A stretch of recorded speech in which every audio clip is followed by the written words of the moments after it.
नमस्कार, आप देख रहे हैं हिमाचल खबरनामा। मैं हूं आपके साथ दीक्षा शर्मा। सबसे पहले नजर डालते हैं कुछ खास सुर्खियों पर।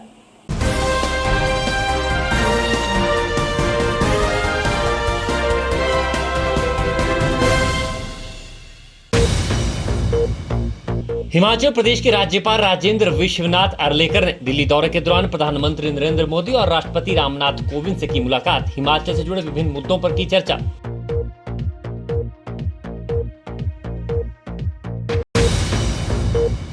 मुख्यमंत्री जयराम ठाकुर ने मंडी जिला में चल रहे विकास कार्यों की समीक्षा।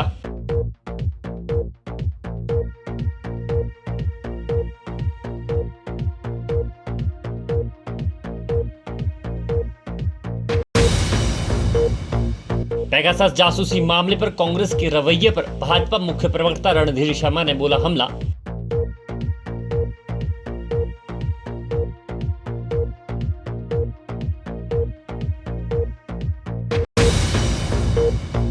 मुख्यमंत्री जयराम ठाकुर ने coffee table book icons of Himachal का किया विमोचन।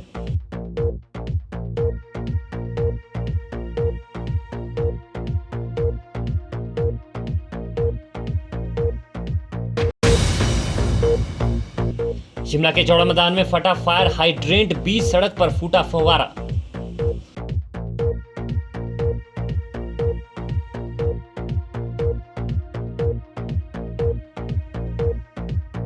सुर्खियों के बाद अब खबरें विस्तार से। शिमला के पंचायत भवन में भारतीय मजदूर संघ के स्थापना दिवस और सिलाई कढ़ाई अध्यापिका संघ के त्रिवार्षिक सम्मेलन का आयोजन किया गया। सम्मेलन में पंचायती राज मंत्री वीरेंद्र कंवर बतौर मुख्य अतिथि शरीक हुए। इस अवसर पर पंचायती राज मंत्री ने भारतीय मजदूर संघ के स्थापना दिवस और सिलाई कढ़ाई अध्यापिका संघ के त्रिवार्षिक सम्मेलन के लिए सभी को बधाई और शुभकामनाएं दी। उन्होंने उम्मीद जताई कि सभी लोग मिलकर राष्ट्र और प्रदेश के हित में काम करेंगे। कैबिनेट मंत्री ने सिलाई कढ़ाई अध्यापिका संघ की मांगों पर आगामी बैठक में चर्चा करने और इस पर सकारात्मक फैसला लेने का आश्वासन दिया। वहीं अपनी मांगों को लेकर शिमला में क्रमिक अनशन पर बैठे पंचायत चौकीदारों के संदर्भ में पूछे गए सवाल के जवाब में पंचायती राज मंत्री ने कहा कि आगामी मंत्रिमंडल की बैठक में पंचायत चौकीदारों की मांगों पर चर्चा की जाएगी। भारतीय मजदूर संघ का आज स्थापना दिवस है और सिलाई कढ़ाई अध्यापिका संघ इनका भी त्रिवार्षिक सम्मेलन जो है वो आज हो रहा है। मैं इसके लिए इनको बहुत बहुत बधाई देता हूँ, बहुत बहुत शुभकामनाएं देता हूँ कि आप काम करेंगे राष्ट्र हित में और प्रदेश हित में, आप काम करते रहेंगे, ऐसा मुझे पूरी उम्मीद है। और साथ में कुछ इनकी तरफ से हमारी भारतीय मजदूर संघ और हमारी सिलाई कढ़ाई अध्यापिका संघ की तरफ से जो है वो एक डिमांड आई है कि सिलाई कढ़ाई अध्यापिकाओं के लिए जो है वो पॉलिसी बननी चाहिए। और वैसे तो सरकार बनते ही जब हमारी इनसे बैठक हुई थी और मजदूर संघ से बैठक हुई थी तो इन्होंने कुछ विषय रखे थे, तो उसमें हमने इन्हें 20% का आरक्षण जो था वो पंचायत सचिव की जो उसकी नियुक्ति थी उसमें दिया था और बहुत सारी योग्यता के अनुसार उसमें जो है वो सिलेक्ट भी हुई हैं। लेकिन एक शेष बड़ी संख्या है, इनका कहना है कि इनकी कोई पॉलिसी बने, चाहे वो डेली वेजर हो चाहे वो कॉन्ट्रैक्ट पर हो। तो हमने इनके साथ बैठ करके तय किया है कि 5 तारीख को हम इनकी बैठक करेंगे और इनको सुनेंगे और उसके ऊपर जो है वो विचार करेंगे। हिमाचल को नशा मुक्त करने के लिए पुलिस द्वारा बेहतरीन कार्य किए जा रहे हैं। बात अगर शिमला पुलिस की करें तो यहाँ भी पुलिस प्रशासन नशा तस्करों पर अपनी पैनी नजर बनाए हुए है। एसपी शिमला मोहित चावला ने कहा कि नशे के खिलाफ जीरो टॉलरेंस नीति के तहत काम किया जा रहा है। उन्होंने कहा कि वर्तमान युवा पीढ़ी नशे के दलदल में धंसती जा रही है। ऐसे में समाज को भी पुलिस प्रशासन का सहयोग करना होगा और जो लोग नशे का काला कारोबार करते हैं या नशे का सेवन करते हैं उनके बारे में पुलिस को जानकारी देनी होगी ताकि समाज से इस कुरीति को मिटाने की कोशिश सफल हो सके। नशे के खिलाफ हमारा ज़ीरो टॉलरेंस है और हम समय समय पे आग्रह करते रहते हैं कि जो नशे की लड़ाई है हम सब की लड़ाई है। समाज हमारे साथ जुड़े ताकि जो भी नशाखोर हैं जो भी सप्लायर्स हैं और खासकर जो कंज्यूम करते हैं, जो युवा पीढ़ी ख़राब हो रही है, उसको बचाया जा सके। मैं आपके माध्यम से धन्यवाद देना चाहूँगा कि हाल फिलहाल में जो भी केसेस आए, हमें या तो पंचायत लेवल से या उसी वार्ड से हमें इन्फॉर्मेशन आई, पुलिस उस इन्फॉर्मेशन को मटेरियलाइज कर सकी और उन कारोबारियों को और जो नशा बेचते हैं उनको पकड़ सकी। लास्ट वीक की बात करें तो 6 केसेस थे, अभी तक 4 केसेस हैं और इसमें अच्छा कैच है। जैसे कल रात की बात करें तो 65 ग्राम चिट्टा है। तो देखिए, ये सारी इन्फॉर्मेशन हमें ग्राउंड स्तर पर, ज़मीनी स्तर पर आ रही है। मैं धन्यवाद करूँगा और आपसे आग्रह भी करूँगा कि हमारे साथ लड़ाई में जुड़िए। ये हम सबकी लड़ाई है, हमारा ज़ीरो टॉलरेंस है। हम छोटा हो बड़ा हो, छोटी मछली हो बड़ी मछली हो, हम किसी को नहीं छोड़ेंगे। हाँ, और जो हमारी युवा पीढ़ी है उसको हमने जो रास्ता भटक गई है उसको सही रास्ते पर लाना है। समाज हमारे साथ हो, सिस्टम हमारे साथ हो, तो हम वो दिन दूर नहीं कि हम जो नशा की ये जो लत है हमारे हिमाचल में या कई सेगमेंट्स में लग रही है, हम इसको जड़ से उखाड़ देंगे। नगर निगम धर्मशाला के जिन एरिया में पब्लिक ट्रांसपोर्ट की सुविधा नहीं है, उन क्षेत्रों में छोटी इलेक्ट्रिक बसों के माध्यम से सर्कुलर कनेक्टिविटी की व्यवस्था की जाएगी। 18 करोड़ रुपए की लागत से धर्मशाला के लिए 15 इलेक्ट्रिक बसें खरीदी जाएंगी। वहीं धर्मशाला बस अड्डा पर नया निर्माण न होने के बावजूद पर्ची सिस्टम लागू होने पर कार्यवाही की जाएगी। साथ ही धर्मशाला कचरा प्रबंधन पर भी प्रभावी कदम उठाए जाएंगे। यह बात धर्मशाला के विधायक विशाल नहरिया ने हिमाचल परिवहन मजदूर संघ के सम्मान समारोह में बतौर मुख्य अतिथि शिरकत करते हुए कही। इस दौरान नहरिया ने कोरोना काल में बेहतर सेवाएं देने वाले परिवहन निगम के कर्मचारियों को प्रशस्ति पत्र देकर सम्मानित किया। नहरिया ने कहा कि संघ की ओर से कुछ मांगे उनके समक्ष रखी गई हैं जो जायज़ हैं और उन्हें पूरा करने का प्रयास किया जाएगा। आज हमारा जो धर्मशाला परिवहन निगम के जो कर्मचारी हैं, जो परिवहन मजदूर संघ है, उन्होंने कार्यक्रम आयोजित किया था जिसमें मुझे आने का अवसर भी मिला। यहाँ पर बहुत सारे विषय पे बातचीत हुई। सबसे पहले तो जिन कोरोना वॉरियर्स का जो यहाँ पर इन लोगों ने योगदान दिया कोरोना वॉरियर्स के रूप में इस कोविड महामारी के दौरान, उन्हें अप्रिशिएशन दिया गया, उन्हें एक पत्र दिया गया है और उन्हें शुभकामनाएं दी गई हैं और धन्यवाद भी किया गया कि आप लोगों ने बहुत अच्छा कार्य जो किया है। इसके साथ साथ कुछ स्थानीय मांगों को लेकर भी इन लोगों ने बातचीत करी है। उन मांगों को मेरे ध्यान में आई हैं और बहुत जेन्युइन डिमांड्स हैं। कुछ एक जो डेवलपमेंट्स को लेकर है, जो कुछ एक चीज़ें री-एस्टैब्लिश करने की ज़रूरत है। जैसे आप यहाँ पर यूरिनल प्रॉब्लम आ रही है, इनको टॉयलेट्स की है, चाहे पानी को लेकर है, और अड्डा में भी कुछ एक डिमांड्स इन लोगों ने रखी है। जो जेन्युइन डिमांड्स हैं उन जेन्युइन डिमांडों को निश्चित तौर पे पूरा किया जाएगा। 18 करोड़ रुपए की लागत से जो है हमारी 15 बसेज आएंगी और इसमें कुछ एक बसेज जो हैं वो हमारी बिल्कुल छोटी होंगी, मिनी बसेज होंगी, जो कि हमारे जो नगर निगम का क्षेत्र है, जो हमारा स्मार्ट सिटी का क्षेत्र है हमारा, वहाँ पर सर्कुलर इसकी कनेक्टिविटी होगी। जितना भी एरिया है नगर निगम का, इस सारे एरिया को, चिलगाड़ी का है, ये सारे एरिया को हम लोग सर्कुलर कनेक्टिविटी जो है उन छोटी बसेस के माध्यम से देंगे, ताकि हमारे जो यहाँ के लोकल एरियाज़ हैं, जो जहाँ पर आज पब्लिक ट्रांसपोर्ट्स नहीं है, उन एरिया में भी पब्लिक ट्रांसपोर्ट हम लोग दें। ये हम लोगों ने एक निर्णय लिया था और इस विषय पर माननीय मुख्यमंत्री जी से हमने बातचीत भी कर लिया और हम लोगों के पैसे की व्यवस्था भी होगी। टेंडरिंग प्रोसेस उसका शुरू कर दिया है और आने वाले बहुत छोटे से समय में, मात्र हम लोगों ने लक्ष्य लिया कि दिसंबर तक हम लोगों ने ये सारी चीज़ें जो है दिसंबर 2021 तक जो है यहाँ पर तैयार करके जो है जनता को समर्पित करनी है। और मुझे लगता है बसेस की परचेजिंग तो बहुत जल्दी शुरू हो जाएगी और जल्द ही माननीय मुख्यमंत्री जी इस धर्मशाला में दौरा करेंगे और इन सारी चीज़ों का हम लोग विधिवत जो है वो स्थापना करके जो है धर्मशाला के लोगों के लिए, धर्मशाला की सम्मानित जनता के लिए जो समर्पित करने वाले हैं। तो जब से मैं विधायक बना हूँ, हम लोगों ने सॉलिड वेस्ट मैनेजमेंट के ऊपर जो है काम करना शुरू किया है। अब हम लोगों की संस्थाएं भी जो है यहाँ पर बहुत बड़ा योगदान दे रही हैं। एक वेस्ट वॉरियर करके संस्था है, वो लोग भी डिकम्पोजिंग के लिए काम कर रहे हैं, सेग्रीगेट करके जो है लोगों से कूड़ा करकट जो है घरों से कलेक्ट कर रहे हैं। और हम लोगों ने स्मार्ट सिटी के माध्यम से भी जो है एक प्रोजेक्ट यहाँ पर काम करना जो इसमें शुरू किया है और जिसमें हम लोग पूरा जितना भी हमारा नगर निगम का एरिया है, तो उस नगर निगम के एरिया से हम लोग सेग्रीगेटेड जो है वो सारा कूड़ा कचरा इकट्ठा करेंगे और उसको वहाँ पर जो है रिसाइकलिंग करेंगे और उसकी डिकम्पोजिंग करेंगे। कि कुछ वर्ष पहले जो है वो इस धर्मशाला जो हमारा बस स्टैंड है, इसका जो है टेंडर हुआ था कि हम लोग इस धर्मशाला के बस स्टैंड को बनाएंगे और ये एक PPP मोड पे हुआ था और जिस कंपनी को ये टेंडर दिया गया था उस कंपनी ने वहाँ पर जो है इसकी कलेक्शन करनी थी और उसी कंपनी ने जो है यहाँ पर इस बस स्टैंड को तैयार करके देना था, जो कि 40 से 40 साल के लिए लगभग उसको लीज जानी थी। अभी जो मामला है, मैंने खुद भी उस विषय में बातचीत करी थी कि हमारा मामला क्यों पेंडिंग पड़ा है, क्यों नहीं अभी तक कंस्ट्रक्शन हो पाई है। तो FRA में जो हमारा केस गया हुआ वो वहाँ पर पेंडिंग पड़ा था। अभी हाल ही में पिछले हफ्ते भी अधिकारियों से मेरी बातचीत हुई और मैंने कहा है कि जल्द से जल्द उस जो हमारी फॉरेस्ट क्लीयरेंसेस है उनको दीजिए ताकि हम लोग यहाँ पर कंस्ट्रक्शन का काम शुरू करें। बीच में ये जो पर्ची कलेक्शन का था वो तुरंत कार्रवाई करते हुए हम लोगों ने इसे रोक दिया था, परंतु आज इन्होंने ध्यान में लाया कि वह अभी तक भी फिर से शुरू कर दिया गया। मैं निश्चित तौर पे आज यहाँ के जो हमारे RM है उनसे बातचीत करके इस चीज़ पे तुरंत अंकुश लगाने के लिए बातचीत करूँगा ताकि ये चीज़ रोकी जाए। और जब जैसे ही हमारी फॉरेस्ट की क्लियरेंस आती है, जैसे ही हमारे बस स्टैंड का निर्माण का कार्य शुरू हो जाता है, तो उस समय ये चीज़ें जो है वो दोबारा से चलाई जा सकती है। हिमाचल प्रदेश के 8 विधानसभा क्षेत्रों को स्वास्थ्य सुविधा देने वाला क्षेत्रीय अस्पताल कुल्लू खुद डॉक्टरों की कमी से जूझ रहा है। बता दें कि क्षेत्रीय अस्पताल कुल्लू में 6 महीने से शिशु रोग विशेषज्ञ नहीं है, जिसके चलते स्थानीय जनता को परेशानियों का सामना करना पड़ रहा है। वहीं कुल्लू सदर के विधायक ने भाजपा सरकार पर हमला बोलते हुए कहा कि मुख्यमंत्री कई बार हेलीकॉप्टर से कुल्लू के ढालपुर मैदान में उतरे हैं, लेकिन साथ लगते क्षेत्रीय अस्पताल पर कभी भी उनका ध्यान नहीं गया। उन्होंने कहा कि सरकार जिला कुल्लू की समस्याओं को गंभीरता से ले, अन्यथा इसका खामियाजा चुनाव के दौरान सरकार को भुगतना पड़ेगा।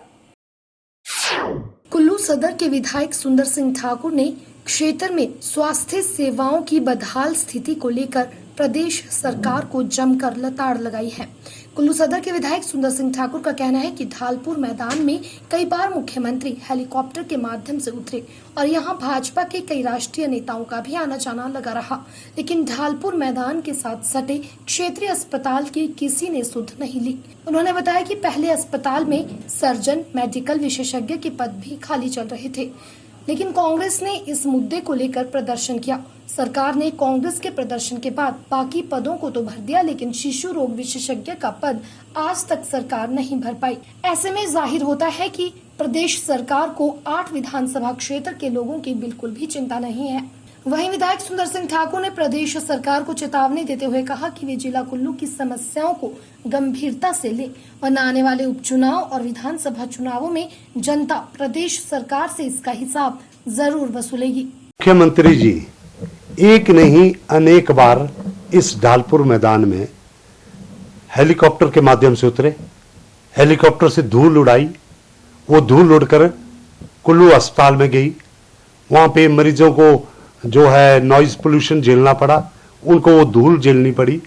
लेकिन इतने नेता, राष्ट्रीय नेतृत्व इस ढालपुर मैदान में उतरे और ढालपुर मैदान के बाईं तरफ कुल्लू का अस्पताल है।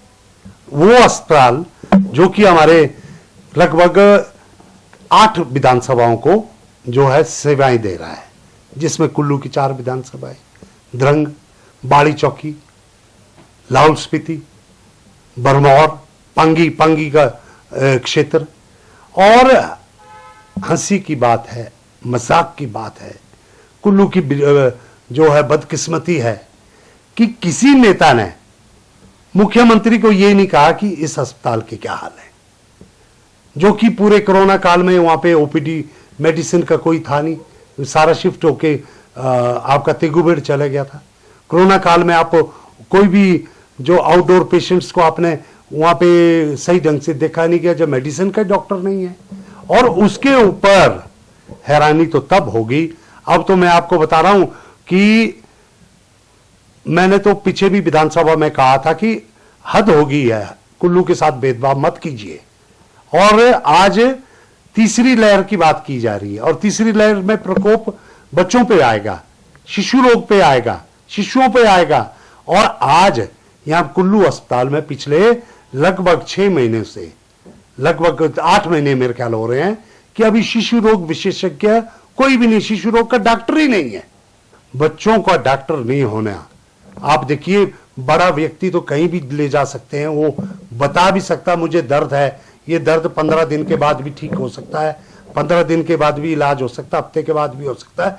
लेकिन एक बच्चे को तो तुरंत जो है एक यहाँ पे स्वास्थ्य सुविधा चाहिए, जिस वजह से गायनी का आपका डिपार्टमेंट पूरा का पूरा प्रभावित हुआ है।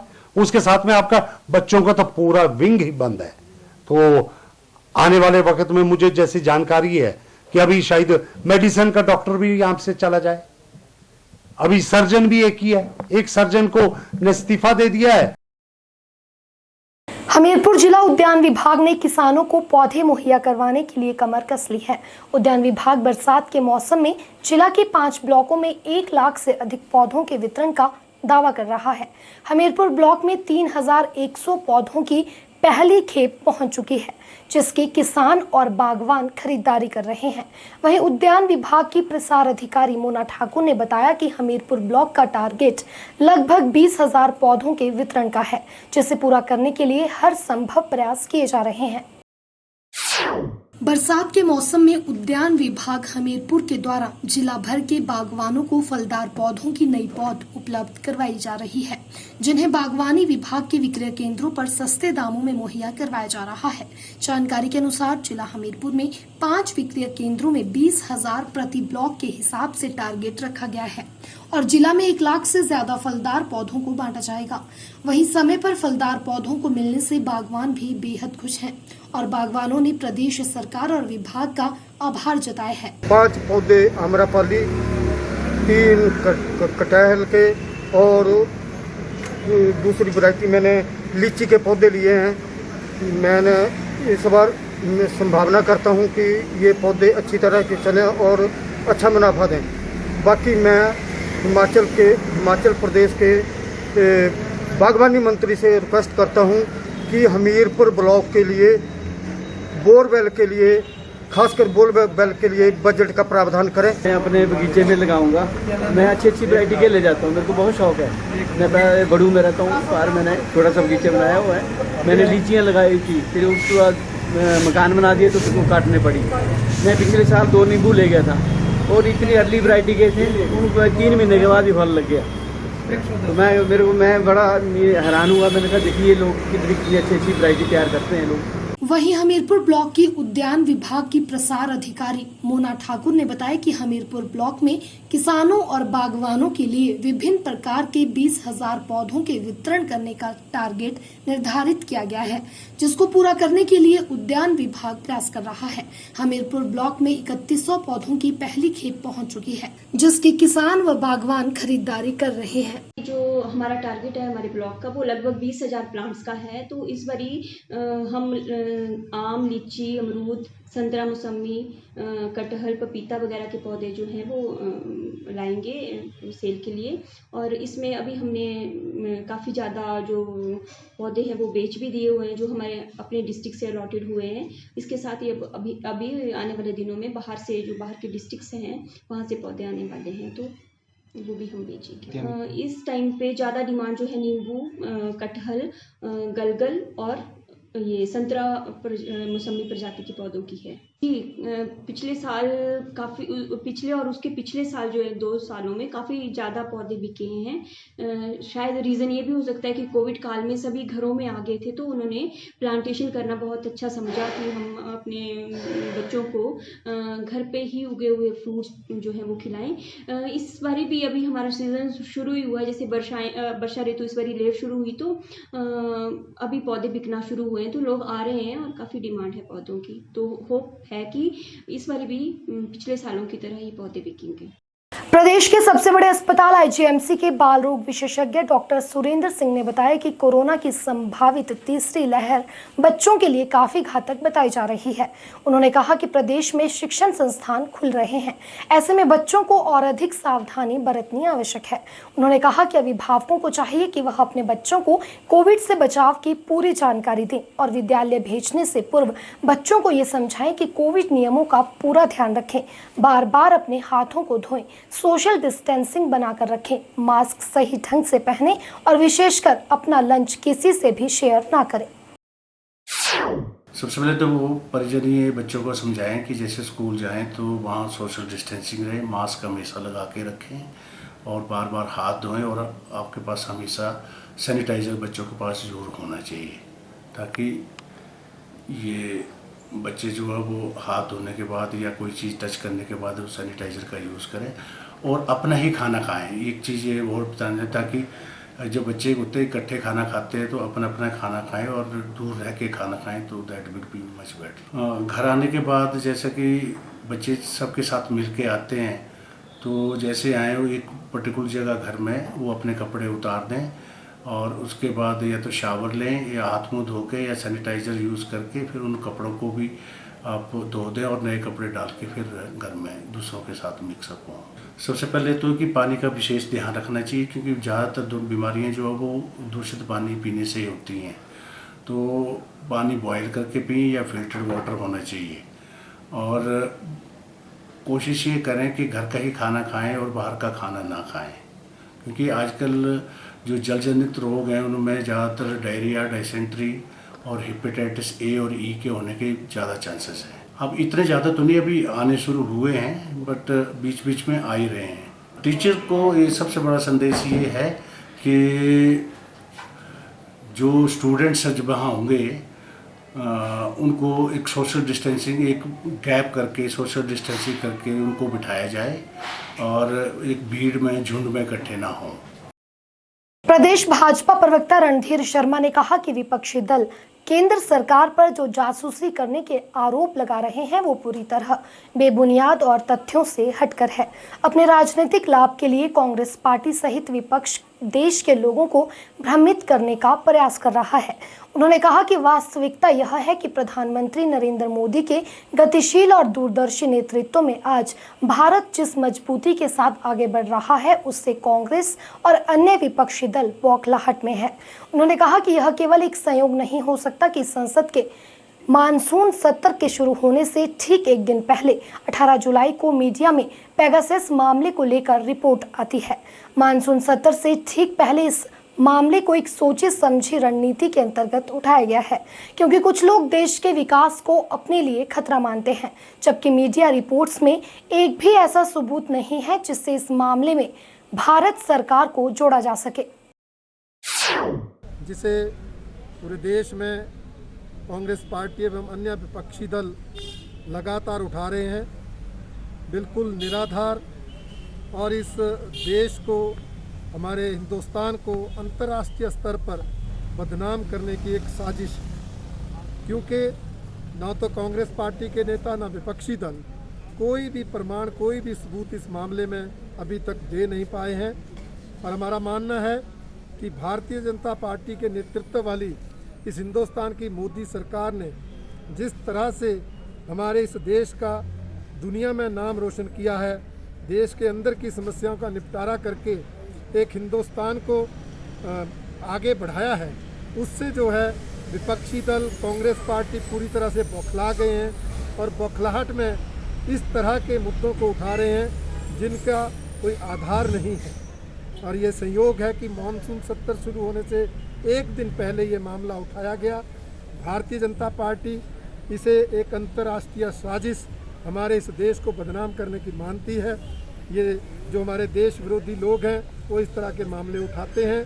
हमारे प्रधानमंत्री जी ने सार्वजनिक रूप से कहा है कि विपक्षी दल इस जासूसी मामले के साथ साथ और भी किसी मामले पर संसद में चाहें तो चर्चा करें, हम हर चर्चा का जवाब देंगे। परंतु ये विपक्षी दल संसद में चर्चा करने की बजाय जिस तरह से देश की जनता को गुमराह करने का प्रयास कर रहे हैं, उससे साबित होता है कि इनके पास इस मामले में ना तो कोई सबूत है ना कोई प्रमाण है। इसलिए भारतीय जनता पार्टी इनकी इस घटिया राजनीति की कड़ी निंदा करती है कि जिसके कोई सबूत होते हैं, जब इस मामले में कोई सबूत नहीं, कोई प्रमाण नहीं और जिस ग्रुप के साथ इसको जोड़ा गया है उस ग्रुप ने भी कहा है कि ये सच्चाई नहीं है, ये जो लीक हुई है बातें वो उनके उस ग्रुप की नहीं है, इस बात को साबित करता है कि इस मामले में कोई तथ्य नहीं है। इसलिए उसकी जांच का कोई आवश्यकता नहीं है। आवश्यकता है अगर किसी के मन में शक है तो संसद हमारे लोकतंत्र का सबसे बड़ा मंदिर है, उसके अंदर चर्चा की जाए। अनेक नियम है जिसके तहत कांग्रेस पार्टी के नेता, अन्य विपक्षी दल उस पर चर्चा कर सकते हैं। उन्हें आमंत्रण दिया है, वो चर्चा करें, हमारी सरकार उनका जवाब देगी। निश्चित रूप से मैंने कहा कांग्रेस के पास इस विषय पर कोई भी प्रमाण नहीं है, कोई भी तथ्य नहीं है, इसलिए वो चर्चा से भाग रहे हैं और अन्य कोई मुद्दा इस सरकार के खिलाफ नहीं है। इसलिए ये जो जाली सा मामला ध्यान में आया है उसको उठाकर इस सरकार के खिलाफ जनता को गुमराह करने का प्रयास कर रहे हैं। परंतु भारतीय जनता पार्टी का मानना है देश की जनता पूरी समझ रखती है और वो इस तरह के प्रयासों से गुमराह होने वाली नहीं है। हिमाचल पथ परिवहन निगम और निजी बस ऑपरेटरों के बीच बसों के टाइम टेबल को लेकर चल रहे विवाद के बाद एचआरटीसी प्रबंधन ने आरएम शिमला लोकल देवासेन नेगी का शिमला से नेरवा चौपाल के लिए तबादला कर दिया है, जिसके बाद परिवहन निगम के चालक परिचालक भड़क गए हैं। शिमला के पुराना बस अड्डे पर चालक परिचालकों ने नारेबाजी की। हिमाचल परिवहन कर्मचारी संयुक्त समन्वय समिति से जुड़े कर्मचारी नेताओं ने कहा कि सरकार ने निजी बस ऑपरेटरों के आगे घुटने टेक दिए हैं। उन्होंने कहा कि अगर आरएम शिमला का तबादला आदेश रद्द नहीं किए गए तो पूरे प्रदेश में परिवहन निगम की बस सेवाएं बंद कर दी जाएंगी। कर्मचारी नेताओं ने कहा कि निगम की भलाई के लिए काम कर रहे देवासेन नेगी का तबादला करना बेहद दुर्भाग्यपूर्ण है। परिवहन निगम के चालक परिचालकों के इस धरने प्रदर्शन से यात्रियों को काफी परेशानी का सामना करना पड़ा। ये धरना प्रदर्शन जो है प्राइवेट का जो गलत टाइम चल रहे हैं, परसों हमारे आरएम साहब से प्राइवेट मनन वाले के साथ कोई बातचीत हुई, जबकि मनन वाला जो अनऑथराइज तरीके से, तो उसका टाइम नहीं है। आरएम साहब ने उसको बोला तेरा टाइम नहीं है, अपनी गाड़ी बंद करो। तो उस वजह में जो प्राइवेट बस ऑपरेटर है वो उनकी यूनियन ने ये संज्ञान लिया कि देवासेन नेगी को, आरएम लोकल जो है देवासेन नेगी है, उनको तुरंत बदला जाए कि वो हमें डराते हैं, क्योंकि इनकी तानाशाही वो नहीं चलने देते। तो परसों उन्होंने ट्रांसफ़र के लिए बोला था, परसों ही हमारी मीटिंग बुलाई थी, ना उन्होंने परसों हमारे से बात की, कल बात की, ना आज बात की, और आरटीओ में, और आज हमें टाइम दिया था 2:30 बजे हेड ऑफिस शिमला में बात करने के लिए। हमारे को पक्ष रखने को या आरएम को पक्ष रखने का कोई टाइम ही नहीं दिया, और इन्होंने आरएम देवासेन नेगी जो लोकल आरएम है उनके ट्रांसफर ऑर्डर जो नेरवा के लिए कर दिया प्राइवेट के प्रेशर में आकर। मांग क्या कर रहे हैं? हमारी डिमांड है कि देवासेन नेगी आरएम लोकल जो है वो and back as it is उनके ऑर्डर रिवोक हो, वो अभी यहीं जैसे थे वैसे रहे। ठीक है, ये बोलते हैं कि 10 साल से आरएम है, उनकी ट्रांसफर होनी चाहिए, तो वो इस प्राइवेट के बोलने से नहीं होनी है। वो उसके बाद आज उचित नहीं बनता। प्राइवेट के लिए अगर प्राइवेट से कोई लड़ झगड़ रहा है तो इसका मतलब तो नहीं उसकी ट्रांसफर करना। कौन इस एचआरटीसी के लिए बात करे? एक अधिकारी के साथ ऐसा दुर्व्यवहार किया जा रहा है, जो आरएम लोकल है, रीजनल मैनेजर है, उनके साथ ऐसा दुर्व्यवहार किया जा रहा है, तो एचआरटीसी में ड्राइवर कंडक्टर की क्या दुर्दशा होगी? हिमाचल प्रदेश राज्य कृषि विपणन बोर्ड के प्रबंध निदेशक नरेश ठाकुर ने कहा कि हिमाचल की आर्थिकी सेब की फसल पर ही निर्भर है। ऐसे में विभाग द्वारा यह सुनिश्चित बनाया जा रहा है कि सेब सीजन के दौरान बागवानों को किसी भी प्रकार की असुविधा का सामना न करना पड़े।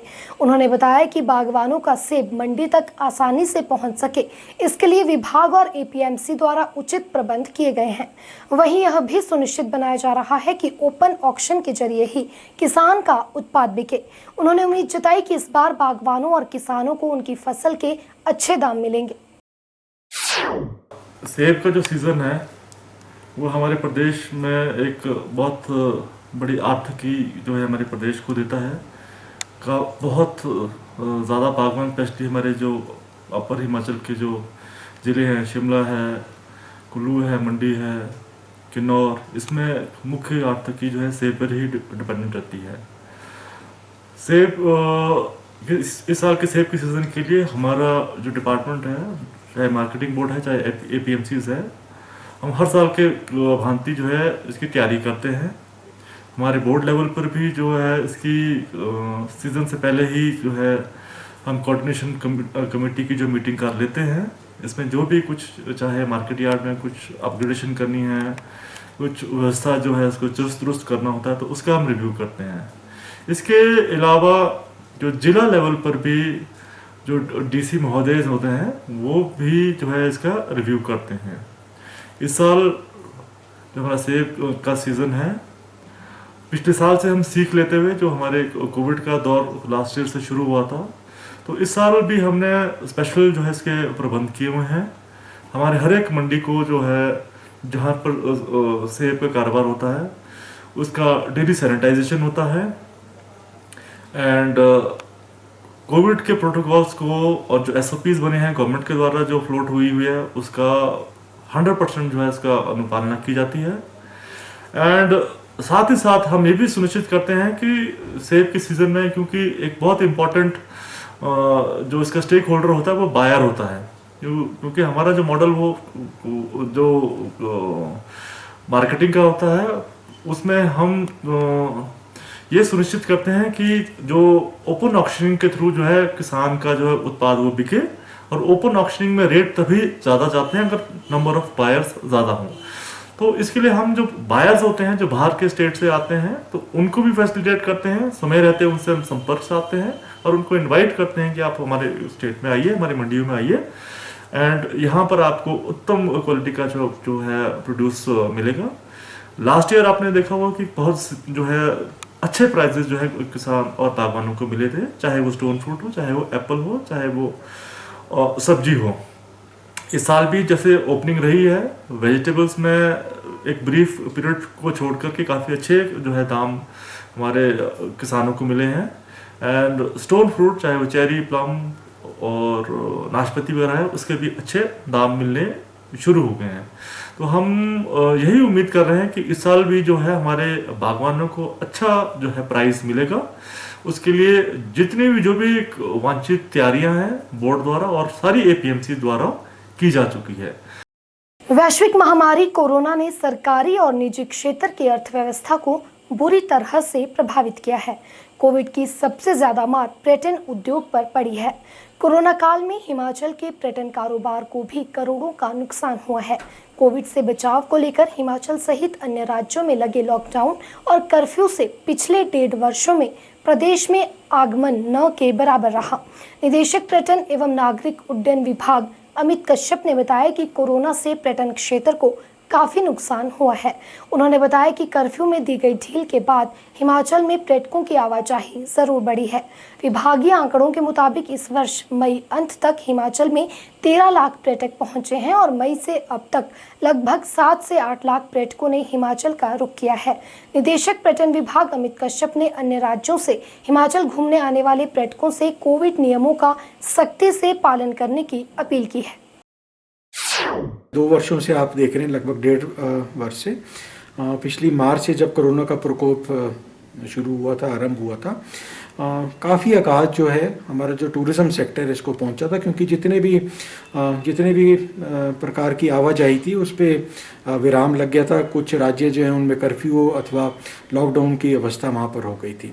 इस वर्ष की अगर मैं बात करूँ तो मार्च महीने में भी आपने भी देखा होगा कि जैसे सेकेंड वेव का प्रकोप फैला था, तो बहुत सारे राज्यों में पुनः जो है लॉकडाउन या कोरोना की जो कर्फ्यू की जो है कोरोना कर्फ्यू के नाम से जो है उसको लगा दिया गया था। हमारे यहाँ पर मई अंत तक लगभग 13 लाख के करीब जो है टूरिस्ट यहाँ पर आया था, और उसके बाद की अगर मैं बात करूं तो लगभग 7 से 8 लाख का टूरिस्ट जो है उनकी आवाजाही अगर ऑफिशियल फिगर्स जो हमारे पास उपलब्ध हुए तकरीबन आए हैं। और ये वो दौर है जब रिस्ट्रिक्शंस जो है उनको ईज कर दिया गया था, क्योंकि कोरोना का जो सेकेंड वेव है इसका प्रकोप थोड़ा सा जो है उसमें गिरावट आई थी केसेस में।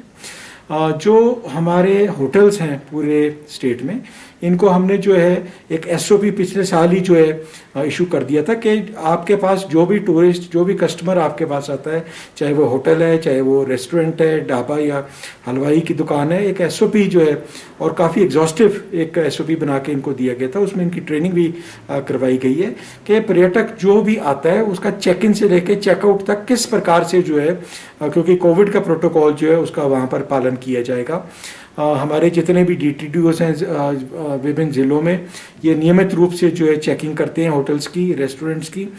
मैं यहाँ पर आपके माध्यम से ये संदेश ज़रूर देना चाहूँगा कि हालांकि ढील सरकार ने दी है, परंतु कोरोना ने कोई ढील नहीं दी है। जब अगर आप हिमाचल में आ रहे हैं यहाँ पर और टूरिज़्म के किसी अभी आप होटल में रह रहे हैं या किसी जगह पे आप घूमने जा रहे हैं, जितने भी कोविड के प्रोटोकॉल्स हैं कृपया करके उनका पालन करें। और बहुत ही सरल है, आपको एक मास्क पहनना है, आपको अपने नियमित रूप से जो है सोशल डिस्टेंसिंग का जो पालन करना है और अपना हैंड सैनिटाइजेशन करना है। तो आपके माध्यम से मैं पुनः ये कहना चाहूँगा, जितने भी पर्यटक हमारे प्रदेश में आ रहे हैं यहाँ पर कृपया करके जो है कोविड प्रोटोकॉल्स जो है उनका पालन यहाँ पर करें। गरीब और असहाय लोगों की सहायता के लिए हमेशा आगे रहने वाले शाहपुर के स्वयंसेवी अभिषेक ठाकुर ने अब बोह घाटी हादसे के पीड़ित परिवारों की मदद के लिए हाथ आगे बढ़ाए हैं। अभिषेक ठाकुर ने प्रत्येक पीड़ित परिवार को अपनी तरफ से 6 मरले जमीन मुफ्त में दान करने का ऐलान किया है। अभिषेक ठाकुर ने कहा कि बोह हादसे में कई परिवार बेघर हो गए हैं। ऐसे में उन्होंने फैसला लिया है कि वे शाहपुर के भरियाल में स्थित अपनी जमीन उन परिवार को दान करेंगे। उन्होंने कहा कि प्रत्येक प्रभावित परिवार को 6 मरले जमीन दी जाएगी। प्रशासन के साथ मिलकर जमीन दान करने की औपचारिकताएं पूरी कर दी जाएंगी। मैं अपनी तरफ से स्वेच्छा से मैं अपने पिताजी करतार सिंह नंबरदार जी की तरफ से उनको एक श्रद्धांजलि है, उनके नाम से ही मैं भरियाल बडाला वहाँ ज़मीन है, मैं 6 मरले वहाँ पे जो घर से ख़त्म हो चुके हैं उनके लिए मैं स्वेच्छा से अपनी ज़मीन वहाँ देता हूँ, उन लोगों के लिए रहने सहने के लिए। और करतार मार्केट की तरफ से भी हम वहाँ राशन वगैरह इत्यादि की ज़रूरत है तो हम उनके साथ हैं। जितने भी हैं 8-10 परिवार जो भी हैं उनके लिए मैं स्वेच्छा से वहाँ पे अपनी ज़मीन उनके लिए दे रहा हूँ। वो सरकार जैसे गाइडलाइन करेंगे, एसडीएम साहब, तहसीलदार साहब वो आए, जब वो फ्री होते हैं तो वो आके चल के मौका दे के वहाँ पे मैं उनको अपनी जगह बता दूंगा। वो उनको उनकी ट्रांसफ़र करके उनकी ज़मीन मैं उनको दे दूंगा। हिमाचल खबरनामा के इस अंक में आज इतना ही। नमस्कार।